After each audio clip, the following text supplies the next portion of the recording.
आप सभी को जय मसीह। Grace Covenant Church Shillong Hindi section की ओर से मैं आप सब लोगों का स्वागत करती हूँ। एक वचन पढ़ना चाहती हूँ, साम चैप्टर 9 वर्स 1 and 2। वचन कहता है, आओ हम यहोवा के लिए ऊंचे स्वर से गाए, अपने उद्धार की चट्टान का जय जयकार करें। हम धन्यवाद करते हुए उसके सम्मुख आए और भजन गाते हुए उसकी जय जयकार करें। आमीन। इन्हीं वचनों को ध्यान में लेकर चलिए प्रार्थना करें। स्वर्गीय पिता, हम आपको धन्यवाद देते हैं कि आपने हमें फिर से मौका दिया इस ऑनलाइन सर्विस को फिर से करने के लिए परमेश्वर, और हम प्रार्थना करते हैं इस पूरे कार्यक्रम के दौरान परमेश्वर आपका उपस्थिति हमारे बीच हो, ताकि हम अपनी यीशु मसीह की जय जयकार कर सके परमेश्वर, और हम उनके वचनों को पढ़ सके परमेश्वर, और आपके साथ हम प्रार्थना कर सके परमेश्वर। हमें आशीष करें। ये सारे प्रोग्राम को परमेश्वर हम आपके पवित्र हाथों में देते हैं और यीशु मसीह के नाम से हम प्रार्थना करते हैं। आमीन। ये समय में प्रेज एंड वर्शिप टीम को देती हूँ।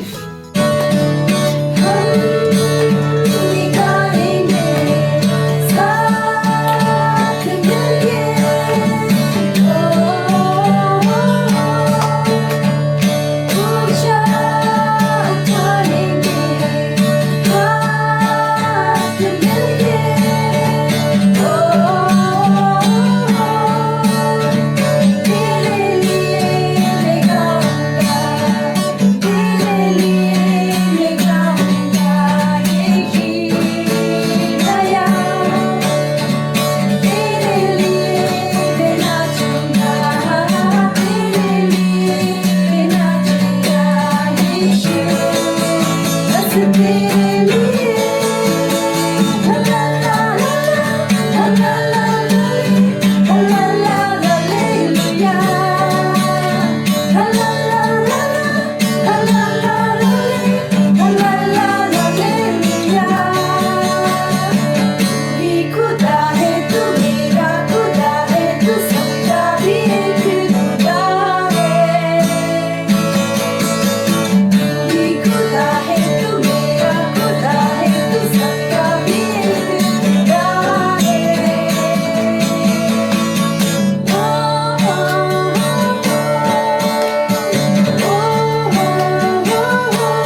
स्तुति आराधना के लिए।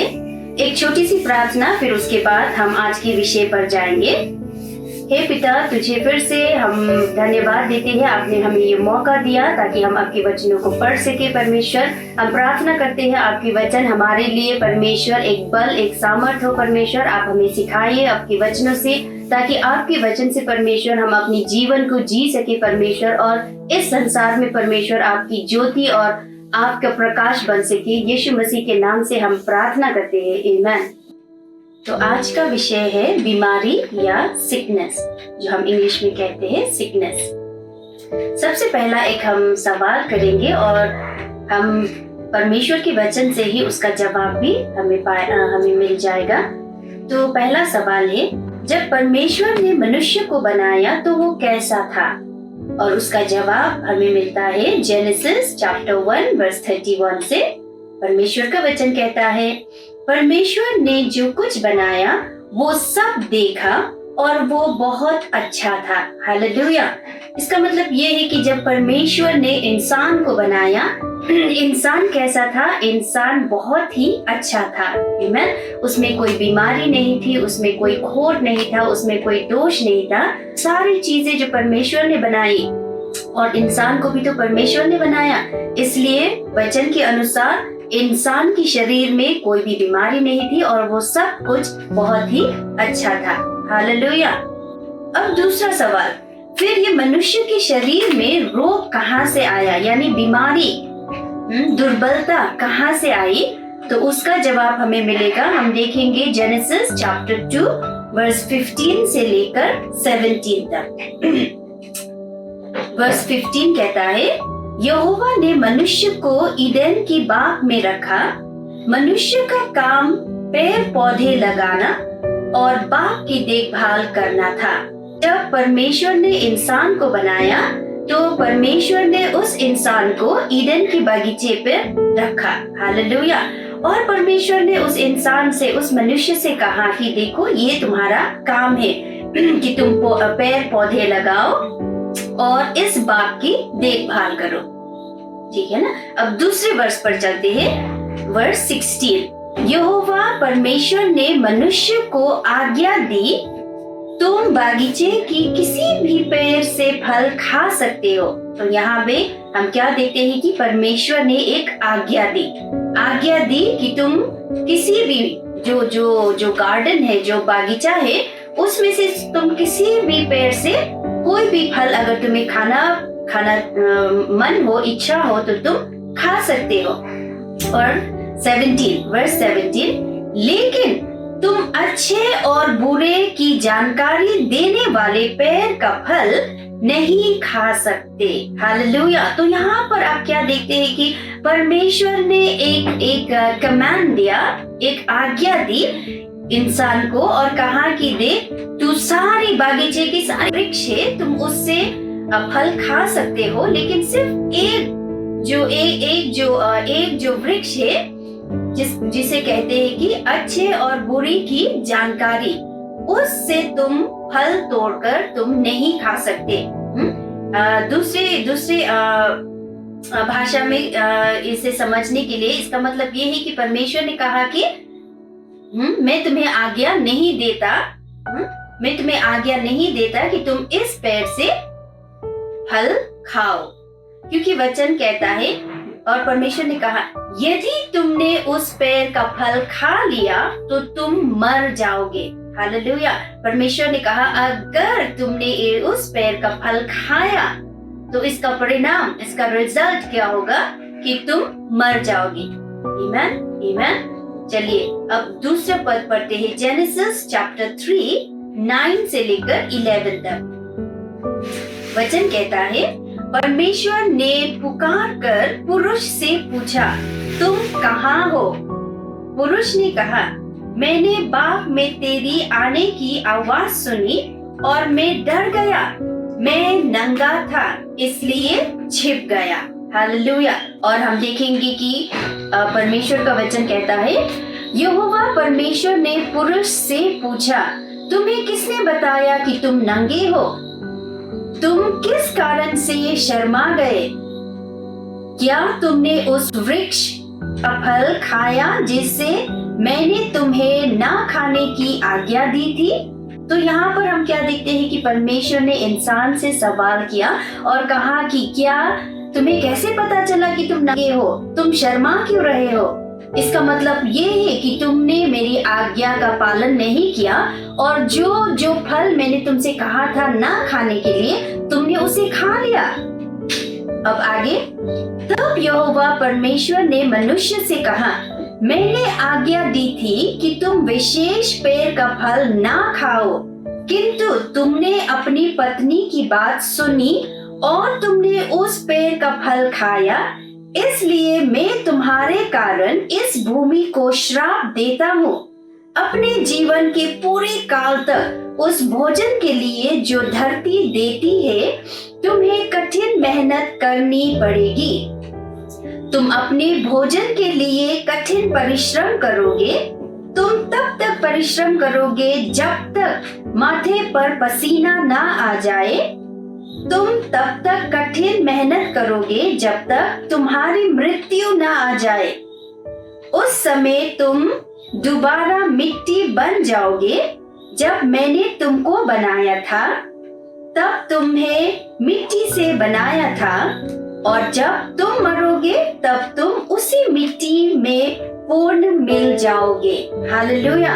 तो ये परमेश्वर का वचन है, क्योंकि इंसान ने परमेश्वर के विरुद्ध जाकर उसकी आज्ञा पालन नहीं की, तो परमेश्वर ने उस इंसान को उसकी करनी के अनुसार उस इंसान को श्राप दी। हालेलुया। और वो जो श्राप जो इंसान को मिला वो सिर्फ उस इंसान को नहीं मिला, उसके द्वारा जितने भी संसार में मनुष्य जन्मे, उन सारे मनुष्य के ऊपर वो श्राप आ गया। हालेलुया। जिस तरह से वचन ने कहा कि तुम परिश्रम करोगे, तुम अपनी मेहनत का फल उगाओगे और तुम्हें खाना पड़ेगा, और जिस तरह से तुम्हें मैंने मिट्टी से बनाया है और एक दिन तुम मिट्टी में ही मिल जाओगे। आमीन। और आज हम देखते हैं कि वैसा ही है। हम इस संसार में जन्म लेते हैं, हम इस संसार में आते हैं, परिश्रम करते हैं, हम काम करते हैं अपने भोजन के लिए, रहने के घर के लिए, हमारी जितनी भी जरूरत है, इस शारीरिक जरूरत के लिए हम पूरा मेहनत करते हैं, और एक दिन ऐसा आता है कि जिस मिट्टी से हमें बनाया गया था उसी मिट्टी में हम चले जाते हैं। हालेलुया। अब हम दूसरे सवाल की ओर जाएंगे और एक वचन देखेंगे, रोमन्स चैप्टर 5 वर्स 12। वचन कहता है, इसलिए एक आदम के द्वारा जैसे धरती पर पाप आया और पाप से मृत्यु, और इस प्रकार मृत्यु सब लोगों के लिए आई क्योंकि सभी ने पाप किया था। हालेलुया। इसका मतलब क्या है कि जिस तरह से आदम ने, एक इंसान जो पहला मनुष्य था इस संसार में, आदम, जिस तरह से उसने पाप की, और क्योंकि हम भी उसी बीज से उत्पन्न हुए हैं, हम भी आदम की ही संतान है, तो जिस तरह से आदम ने पाप किया था उसी तरह से वो जो पाप का जो मन है, पाप का जो आत्मा है, वो हम पर भी आ गया, और इसी प्रकार हम सभी ने पाप किया, परमेश्वर के विरुद्ध पाप किया। क्योंकि जिस तरह से हमारा जो पूर्वज है, हमारा जो ग्रैंड पेरेंट्स है, आदम जिससे हम उत्पन्न हुए, वो पापी था। इसका मतलब जैसा पिता होता है वैसे ही उनके संतान होते हैं। तो अगर पिता पापी था तो हम भी तो पापी हुए। हालेलुया। इसका मतलब पूरे संसार में जितने भी लोग हैं, हम सब क्या है, हम पापी है। अगर हमने शायद अपने हाथों से या अपनी जुबान से पाप ना किया हो, लेकिन हमारे जो इनहेरिटेंस है, हमारा जो बीज है, हमारे अंदर जो बीज है, वो कैसा बीज है, वो पाप का ही तो बीज है। हालेलुया। हालेलुया। एक उदाहरण, जब हम किसी बच्चे को देखते हैं, हम उस बच्चे को तो कभी सिखाते नहीं कि वो पाप करे, हम कोई ट्रेनिंग तो नहीं देते बच्चे को कि वो झूठ बोले या पाप करे या वो नाराज करे या गुस्सा करे। ये बच्चे कहाँ से सीखते हैं? ये सब उसी बीज से उत्पन्न हुआ। हालेलुया। वो पाप का बीज जो आदम से शुरू हुआ था, वो हम सब के अंदर वो अभी तक भी है। इसका मतलब ये है कि सिर्फ पाप का बीज ही नहीं, पाप से उत्पन्न होने वाला जो कठिनाइयां, जो परेशानियां, जो दुर्बलता, जो बीमारी, वो सब भी आदम से होकर हम पर वो एक जनरेशन से दूसरी जनरेशन तक वो पास ऑन हो रहा है। हम इच्छा तो नहीं करते पाप करने के लिए, हम सोच के नहीं रखते हम कि मैं आज पाप करूंगा या मैं आज कुछ बुरा करूंगी, लेकिन हो जाता है। क्यों होता है? क्योंकि हमारे अंदर वो पाप का बीज है। हालेलुया। और जब बीज होता है तो उसका फल बाहर निकल आता है। आमीन, आमीन। तो यहाँ पर अब एक सवाल है, क्या हमारा परमेश्वर हम पे दया नहीं करता? आइए अपनी परमेश्वर के बारे में जानते हैं और उसके लिए हम एक वचन पढ़ेंगे, साम चैप्टर 103 वर्स 8, 9, 10, 11 और 13 एंड 14। हालेलुया।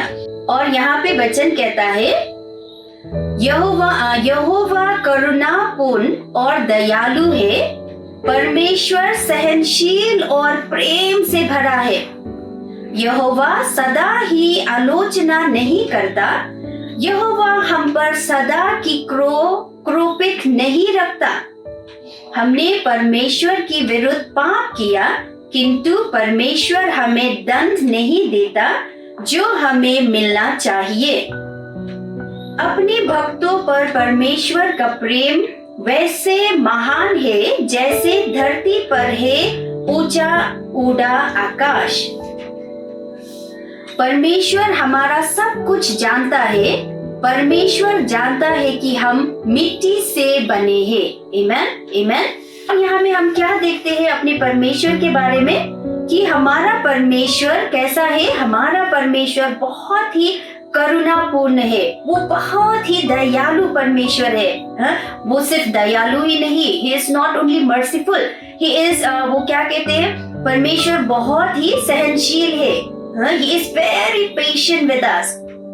और बहुत ही एक अच्छा वचन यहाँ पे कहता है कि वो हमारी आलोचना नहीं करता, हमेशा हमें नीचा दिखाना या हम पर वो उंगली करना। हमारा परमेश्वर वैसा नहीं है, वो हम पर सदा क्रोधित नहीं रह सकता। He can't be very angry with us always। वो चाहता है कि वो अपनी दया, अपनी जो मर्सी है वो हम पर दिखाए। हालेलुया। और परमेश्वर हमसे इतना प्रेम करता है। आमीन, आमीन। अब हम तीसरे सवाल पर चलेंगे। तीसरा सवाल है कि प्रभु ने हम पर दया कैसे की? तो उसका जवाब हमें मिलेगा यूहन्ना 3:16 से, जॉन 3:16। परमेश्वर को जगत से इतना प्रेम था कि उसने अपनी एकमात्र पुत्र को दे दिया ताकि हर वे आदमी जो उसमें विश्वास रखता है नाश ना हो जाए, बल्कि उसे आनंद जीवन मिल जाए। आमीन, आमीन। तो यहाँ पर हम क्या देखते हैं कि परमेश्वर क्या कहता है? परमेश्वर का वचन कहता है कि हमारे पिता परमेश्वर ने, उन्होंने इंसान को श्राप दी। आमीन, आमीन। ये सच है कि उन्होंने इंसान को श्राप दी, लेकिन उसके साथ साथ ये भी तो सच है कि परमेश्वर हमसे बहुत प्रेम करता है। और उसी प्रेम की वजह से परमेश्वर ने क्या किया, ताकि हमें उस श्राप से मुक्ति देने के लिए परमेश्वर ने, यूहन्ना 3:16 में कहता है कि परमेश्वर ने जगत यानी हम इंसानों से, आमीन, परमेश्वर ने इंसान से यानी जगत से इतना प्रेम किया। उसने हमसे इतना प्रेम किया कि उसने अपनी एकमात्र पुत्र को, किसे? यीशु मसीह को, आमीन, यीशु मसीह को हमारे लिए उसने इस संसार में भेजा, ताकि जो भी उस पर विश्वास करे, हालेलुया, जो भी उस पर विश्वास करे वो नाश ना हो। नाश होने का मतलब क्या है? अभी जब हम बीमारी में है, अभी जब हम पाप में है, तो हम कैसे हैं? क्या हम आबाद हैं? नहीं, हम नाश हुए हैं। आमीन, आमीन। हम खराब स्थिति में हैं, लेकिन परमेश्वर कहता है कि परमेश्वर ने हमसे इतना प्रेम किया कि परमेश्वर ने अपनी एकमात्र पुत्र को, यीशु मसीह को इस संसार में भेजा ताकि हम नाश ना हो। आमेन, आमेन। सिर्फ इतना ही नहीं, वचन कहता है बल्कि उसे आनंद जीवन मिल जाए। हालेलुया। आनंद जीवन पाने के लिए, एक खुशहाल जीवन पाने के लिए परमेश्वर, पिता परमेश्वर ने यीशु मसीह को इस संसार में भेजा। आनंद हम कैसे मनाएंगे? आनंद हम कैसे मनाएंगे? जब हम अपनी शरीर में, अपनी आत्मा में, अपनी सोच में जब हम हेल्दी होंगे, तभी तो हम आनंद मना सकेंगे। आमेन, आमेन। ये वचन बहुत ही गहरा वचन है। जब हम इसे मेडिटेट करते हैं तभी हमें पता चलता है कि सचमुच परमेश्वर ने हमसे कितना प्रेम किया। सिर्फ हमारे आत्मा के लिए नहीं, हमारे शरीर के लिए। यानी इसका मतलब ये है कि सिर्फ हमारे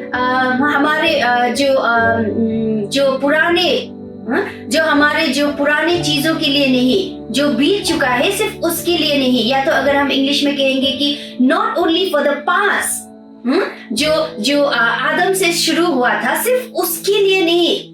आमेन, आमेन। लेकिन परमेश्वर ने यीशु मसीह को भेजा हमारे आज के लिए, फॉर आवर प्रेजेंट और आने वाले दिन, our future. Jesus Christ is for our past, for our present and for our future. Yeshu Masih हमारे बीते दिनों के लिए, यीशु मसीह जवाब है हमारे आज के लिए, और यीशु मसीह जवाब है हमारे आने वाले दिनों के लिए। आमेन। अब देखिए परमेश्वर ने कितना प्रेम किया हमसे, कि परमेश्वर ने हमारे पास्ट के लिए, परमेश्वर ने हमारे प्रेजेंट के लिए और परमेश्वर ने हमारे फ्यूचर के लिए भी सोचकर यीशु मसीह को इस संसार में भेजा। हालेलुया। अब चौथा सवाल पर चलते हैं। चौथा सवाल है, यीशु जब संसार में आया तो उसने क्या किया? चलिए देखते हैं मैथ्यू चैप्टर 9 वर्स 35 एंड 36। और वचन कहता है, और यीशु सब नगरों और गांवों में फिरता रहा और उनकी सभाओं में उपदेश करता और राज्य की सुसमाचार प्रचार करता और हर प्रकार की बीमारी और दुर्बलता को दूर करता रहा। आमेन, आमेन। जब यीशु मसीह इस संसार में आए तो उन्होंने बहुत सारी चीजों को किया। जब यीशु मसीह इस संसार में थे उनका काम यही था, परमेश्वर की राज्य के बारे में, रिपेंटेंस के बारे में, उद्धार के बारे में यीशु ने प्रचार की। इंसान को बताया कि वो किस तरह से वो अपने बुरे कामों को, अपने पापों को वो छोड़कर परमेश्वर का भय रखे और परमेश्वर को वो चाहे। सिर्फ इतना ही नहीं, यीशु मसीह ने उन्हें ये भी उनके लिए यीशु मसीह ने क्या किया? उन्हें प्रचार की और उनकी बीमारी, जो कुछ बीमारी है, जो कुछ दुर्बलता है, उन सब को चंगा किया। आमेन, आमेन, आमेन। हालेलुया।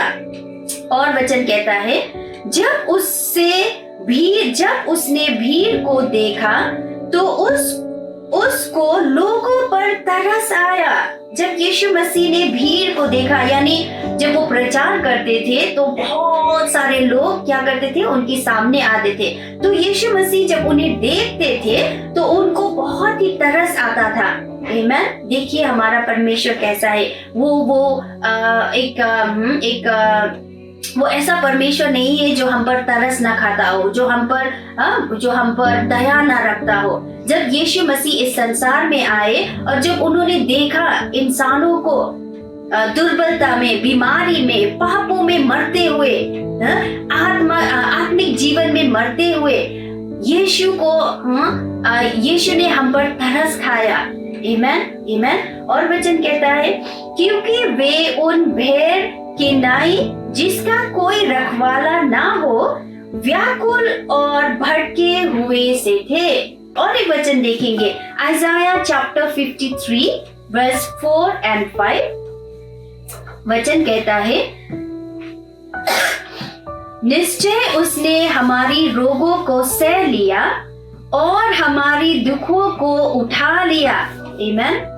तो भी हमने उसे परमेश्वर का मारा कूटा और दुर्दशा में पड़ा हुआ समझा, परंतु वे हमारे ही अपराधों के कारण घायल किया गया वे हमारी अधर्मों के कामों के हेतु कुचला गया, हमारी ही शांति के लिए उस पर ताड़ना पड़ी कि उसके कोड़े खाने से हम चंगे हो जाए। आमीन, आमीन। देखिए, यीशु मसीह जब संसार में आए तो उन्होंने क्या किया? सबसे पहले हमने देखा मत्ती 9:35-36 से, मैथ्यू चैप्टर 9:35-36 से हमने देखा कि उन्होंने बीमारी में जो लोग थे उन्हें चंगाई दी। आमीन, आमीन। उस चंगाई को देने के लिए यीशु ने क्या किया? आइजाया चैप्टर 53 वर्स 4 और 5 में हम देखते हैं कि यीशु ने क्या किया? हमारी सारी रोगों को, हमारी सारी बीमारियों को, हमारी सारी तकलीफों को उन्होंने, हमारी सारी तकलीफों को उन्होंने क्या किया? क्रूस पर उठा लिया। जब उन्हें मारा गया, जब उन्हें पीटा गया, जब उन्हें निंदा की गई, हालेलुया, वो सब उन्होंने इसलिए सहा क्योंकि वो हमारे लिए, वो सब एक्चुअली हमारे लिए था, लेकिन उन्होंने अपने ऊपर ले लिया। आमीन, आमीन। इसका मतलब ये है कि जो श्राप प्रभु ने हमें दिया था, उस श्राप से हमें मुक्त करने के लिए यीशु मसीह ने हमारे सारे पापों को, हमारी सारी बीमारियों को, सबको अपने ऊपर ले लिया। आमीन, आमीन। चलिए और एक वचन पढ़ते हैं, 1 पीटर चैप्टर 2 वर्स 24। वचन कहता है, वे आप ही हमारे पापों को अपने देह पर लिए हुए क्रूस पर चढ़ गया, जिससे हम पापियों के लिए मर कर के धार्मिकता के लिए जीवन बिताए, उसके मार खाने से तुम चंगे हो गए। आमीन, आमीन।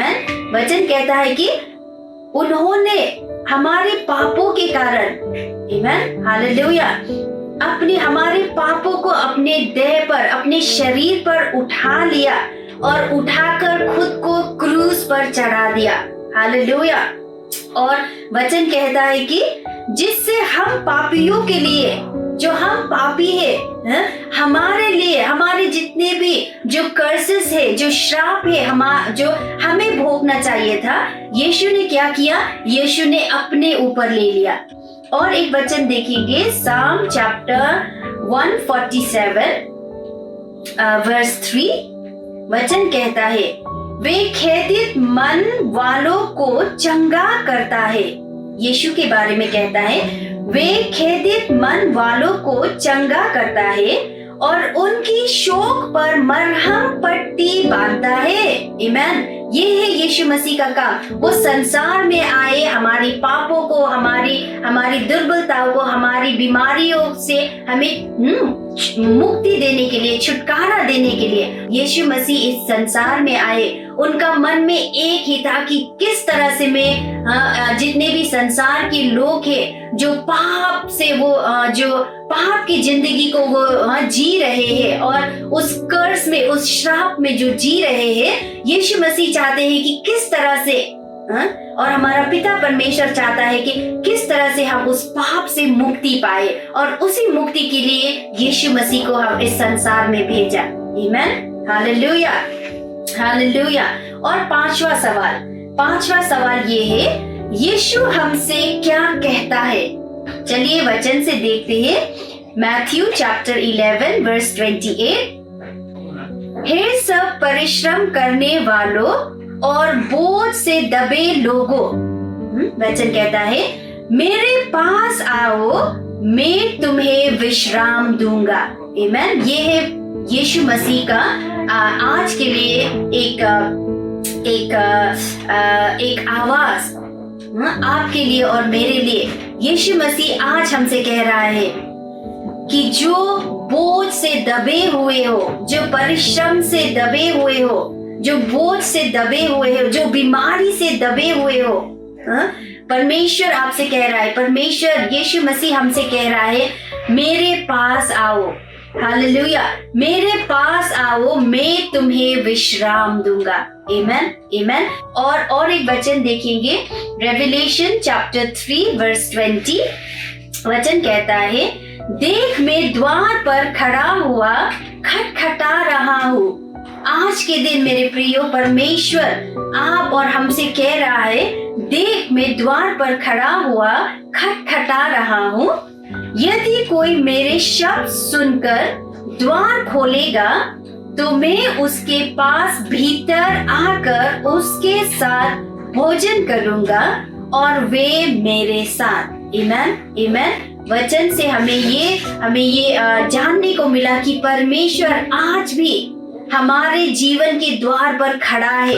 और आज इस सेवा से मैं आप सबसे कहना चाहती हूँ कि परमेश्वर यीशु मसीह आपके जीवन में आने के लिए, आपको चंगाई देने के लिए, यीशु मसीह आपको इस दुर्बलता से, इस बीमारी से, इस आत्मा की मृत्यु से, इस पाप से छुटकारा देने के लिए आपकी जीवन के दरवाजे पर वो खटखटा रहा है। हालेलुया, आमीन, आमीन। और वचन कहता है, चलिए देखते हैं मैथ्यू चैप्टर 8 वर्स 7 पर।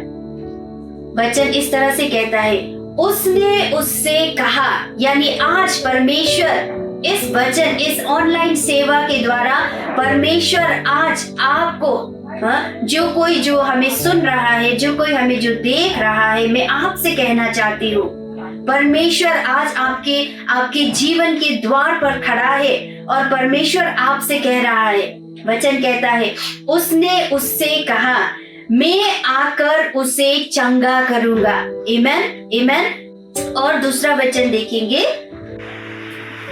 Mark chapter 5 verse 34। उसने उससे कहा, पुत्री, तेरा विश्वास ने तुझे चंगा किया है, कुशल से जा और अपनी इस बीमारी से बची रह। आमीन, आमीन। तो यहाँ पर हम क्या देखते हैं कि वचन कहता है कि ये जो स्त्री थी, ये जो लड़की थी, उसे कैसे चंगाई मिली। वचन कहता है, उसने विश्वास किया, उसने यीशु पर विश्वास किया और उसे विश्वास से उसे क्या मिला, उसे हीलिंग्स मिली। आमीन, आमीन। उसे चंगाई मिली। और यीशु ने खुद उससे कहा कि हे पुत्री, तेरा विश्वास ने तुझे चंगा किया है। आमीन। उसने किस पर विश्वास किया? उसने यीशु मसीह पर विश्वास किया।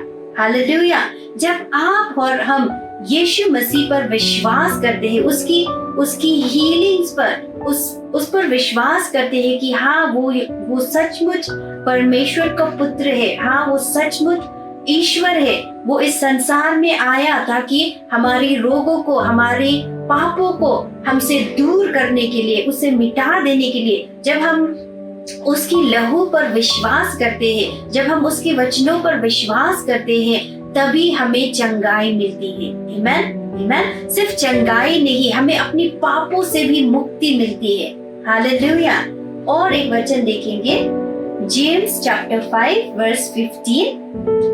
और विश्वास की प्रार्थना के द्वारा रोगी बच जाएगा और प्रभु उसको उठाकर खड़ा करेंगे, और यदि उसने पाप भी किया हो तो उनको भी क्षमा हो जाएगी, उनकी भी क्षमा हो जाएगी। आमीन, आमीन। और एक बार वचन फिर से उसी बात को दोहराकर यहाँ पे वचन कहता है कि और विश्वास की प्रार्थना। किस तरह की प्रार्थना? विश्वास की प्रार्थना। आमीन, आमीन। वचन कहता है विश्वास की प्रार्थना के द्वारा रोगी बच जाएगा। हालेलुया। जब हम प्रार्थना करते हैं, हम पर वो विश्वास होना चाहिए कि हाँ, जब मैं यीशु मसीह का नाम लेकर, जब मैं उसका नाम लेकर जब मैं प्रार्थना करूंगी, तो सचमुच यीशु मसीह मुझे चंगाई देंगे।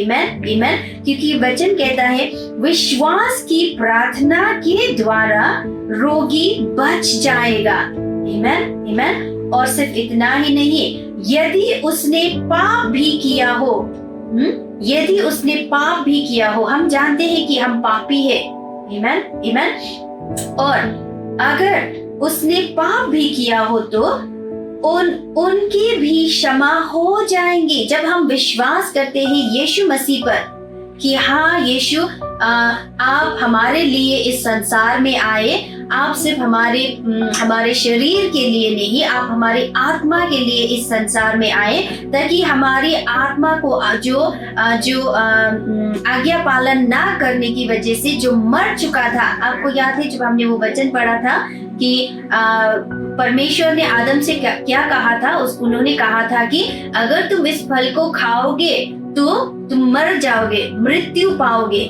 इसका मतलब कौन सा मृत्यु? आत्मिक मृत्यु। आमेन, आमेन, स्पिरिचुअल डेथ। हालेलुया। तो यहाँ पर वचन कह रहा है कि जब हम यीशु पर विश्वास करते हैं, जब हम यीशु पर अपना विश्वास देते हैं, तो क्या होता है कि यीशु सिर्फ हमारे शरीर की बीमारियों को नहीं, लेकिन जो आत्मा में जो हम मर चुके थे, फिर से उसे जीवन देते हैं। हालेलुया, आमेन, आमेन। तो यहाँ पर अब मैं आपसे एक सवाल करना चाहती हूँ। क्या आप विश्वास करते हैं यीशु मसीह पर? हालेलुया। क्या आप एक मौका देना चाहते हैं यीशु मसीह को, ताकि वो आपके जीवन पर आए, आपके जीवन में आए और आपको शरीर में, आत्मिक में, आपकी सोच में आपको चंगाई दे? मैं चाहती हूँ कि आप मेरे साथ ये प्रार्थना करें। स्वर्गीय पिता, हम आपको धन्यवाद देते हैं कि आपने हमसे इतना प्रेम किया कि अपने एक लौते पुत्र को हमारे पाप और हमारे बीमारियों को क्रूस पर उठाने के लिए भेजा।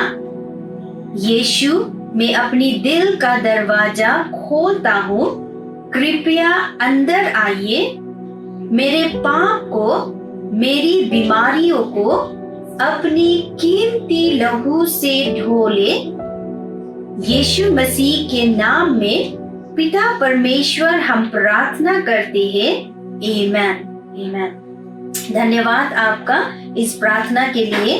मुझे विश्वास है यीशु ने आपको आज के दिन, अभी जब आपने इस प्रार्थना को पूरे मन से, पूरे विश्वास के साथ की, यीशु ने अपनी चंगाई, अपनी हीलिंग्स आपके जीवन में भेज दिया है। आमेन, आमेन। और इसी प्रार्थना के साथ हम आज की इस सर्विस को हम यहीं पर समाप्त करते हैं। चलिए एक अंतिम प्रार्थना करते हैं। हे पिता परमेश्वर, आपका बहुत बहुत धन्यवाद कि आपने फिर से हमें ये मौका दिया आपके वचन को सुनने के लिए। आज जितने भी लोगों ने इस वचन को सुना है परमेश्वर, मैं उन सब के लिए प्रार्थना करती हूँ। उनके घर में, उनके परिवार में परमेश्वर आप चंगाई लाइए परमेश्वर। और मैं प्रार्थना करती हूँ परमेश्वर कि आप उनके घरों में परमेश्वर, उनके दिलों में, उनके जीवन में परमेश्वर आपकी दया और करुणा हमेशा बनाए रहिए परमेश्वर। उन्हें नया जीवन दीजिए परमेश्वर, उन्हें अनंत जीवन दीजिए परमेश्वर, और उन्हें इस पाप से, इन रोगों से मुक्ति दे परमेश्वर। आपको बहुत बहुत धन्यवाद। आपकी प्रेजेंस, आपकी उपस्थिति हमारे बीच में है परमेश्वर। इन सभी परमेश्वर आपके वचनों के लिए हम आपको बहुत बहुत धन्यवाद देते हैं। और अंत में परमेश्वर हम प्रार्थना करते हैं, पिता परमेश्वर का प्रेम, यीशु मसीह का अनुग्रह और पवित्र आत्मा की सौभागी हमारे साथ रहे हमेशा के लिए, आज से अनंत काल तक। आमेन, आमेन।